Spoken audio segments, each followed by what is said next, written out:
Hey fellas, welcome back to the channel. I'm fixing to run my tenderizer here for a few moments, and I got a customer that wants his back strap ran through the tenderizer. I know there's a lot of you out there that don't do that, and I don't do it most of the time. This is some pieces of the back strap. It's done been in the cooler.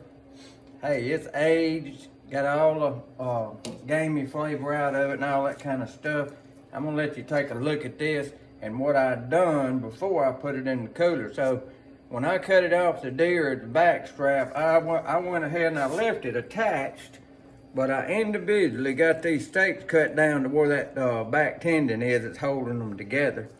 And the reason I done that is where the air could get into these steaks and finish aging them out and getting the game flavor out of them and stuff. Evidently, there's some places in the United States that have deer that don't have strong flavor and stuff like that, and I understand that because too many people talk about it. They don't understand where Southern guys are doing when we're trying to get the so-called game flavor out of it. This meat right here, I'm telling you, when you take this right fresh off of a whitetail buck in our area and you stick your nose up to it, it will literally have, and it's not rare or anything like that. It's just some kind of a strong smell. And definitely, if you go ahead and try to cook it at that time, you'll taste it. I mean, there's some stuff on there that I don't really know what it is. But the way I'm doing it, it gets it all out. And that's one of the reasons I'm making this video, to show you. And also to show you what this tenderizer does if you've never did that. I'm gonna get started cutting. I'm just gonna cut these steaks off the bottom of this back strap. Now, like I said, they still hooked to the very top of that silver skin, and I'm gonna go ahead and dislocate them. I would have done this, but I just wanted to give that tip to you guys if you wanted to try it, putting it in your refrigerator or cooler, whatever you may have, to finish aging them out if you're down here in the southern states where I'm at. So let me get these cut on off of here right quick, and I'll turn the tenderizer machine on and I'll show you what they look like after they've been through it. Now, I will say this, you can eat these back straps without tenderizing them, and everybody knows that, and grill them and all that kind of stuff.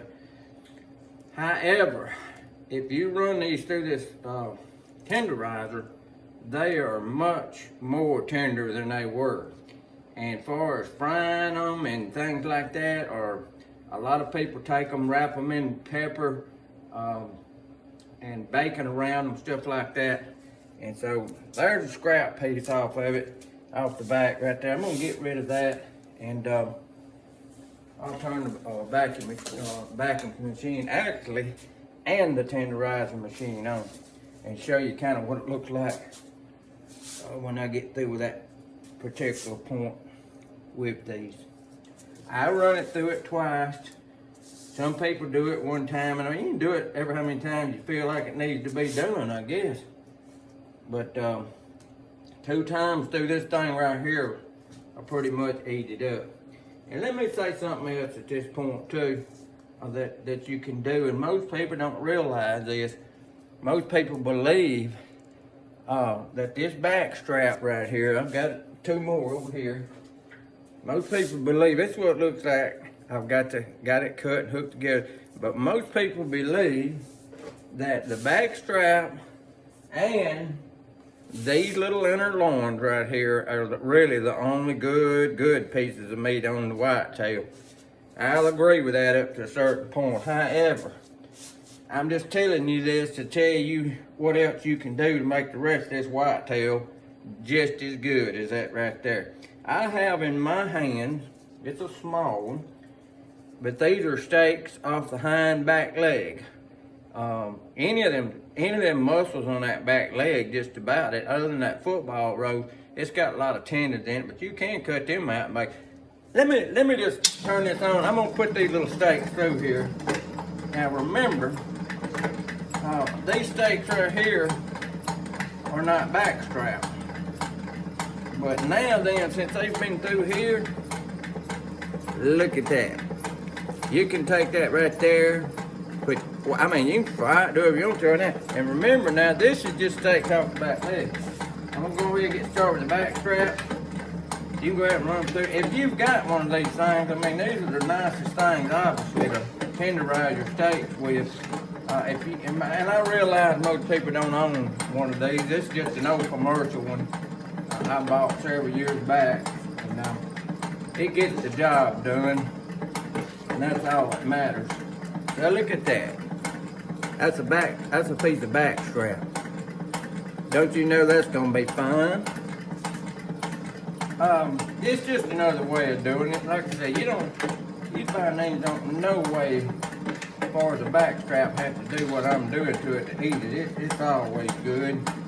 However, I do like to age them out. Cause, man, I've been messing this stuff a long time, and as far as I can recall, even my childhood, and I'm 60, I've lived in this area most of all my life. Every deer that we have ever taken from anywhere in this part of the country, it was just like that, and that gave me flavor to it. And everybody tries to put all kinds of seasoning on it, this, that, and other, to make it go away. But in reality, I've never found anything make it go away other than aging it the way I do it in the cooler. Now I'm going to vacuum seal this, and to make it look a little nicer, I got these little white trays, and I'm just going to stack these steaks on here. I'm just going to say a mess for a family. That's 4, 6. That's about all I can get on that little old tray right there. And they might eat more than that, but if they do, they can open another pack up. This is a client's deer, and I'm just showing just how you can do this, make it look a little bit nicer, just sticking it right in there. And this gives you a good way to put it in the bag if you want to do it this way. Just get your little tray like that, and put it on. I'm gonna set it over in the vacuum sealer and turn it on, and we'll continue on just for a few more minutes and get this vacuum done down.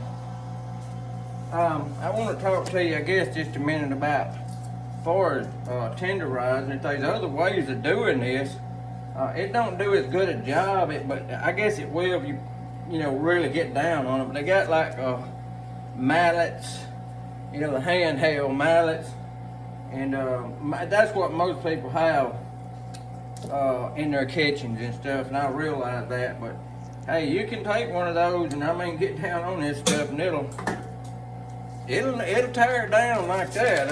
But this works the best. I don't really know of anything else other than that mallet and this machine right here myself. They may be other things, I don't know. But once I get it packed up, and that's the back strap, just like that, man. Nice pack. I'll take it right here and label it back strap, date it, put it in the freezer. And it'll last the client ever how long about he wants to leave it in there vacuum sealed like this. It'll do for years. So it's just a good way of doing it. And doing your other steaks besides back straps if you want to do it. I don't think I have forgot anything. I just want to talk to you a minute about it and let you see how this works for tenderizing your meat. And I also talk to you just a moment about aging it and stuff like that, because good tasting venison in our area, there's a lot of things has to take place that I have found to make it supreme. And when I say supreme, I mean no smell at all. You can pick this up right now and take it and batter it up and just put you some garlic salt, a little powder on it, black pepper and salt. And I'm talking about it is so fine. Take your piece of bacon, pepper, whatever, wrap it in it, grill it. Put it in the cast iron, cook it just like a steak, and it's just so good. So I hope you picked up a few things, particularly about getting it tenderized and things like that. That's the only reason I was actually doing this video, as far as I can recall, and I don't think I've left out anything. But anyway, enjoy. I hope you picked up a few things, And we're gonna see you. Thank you for watching the video, by the way, and subscribe and like my channel. We're gonna see you. You know where we're at on the next video.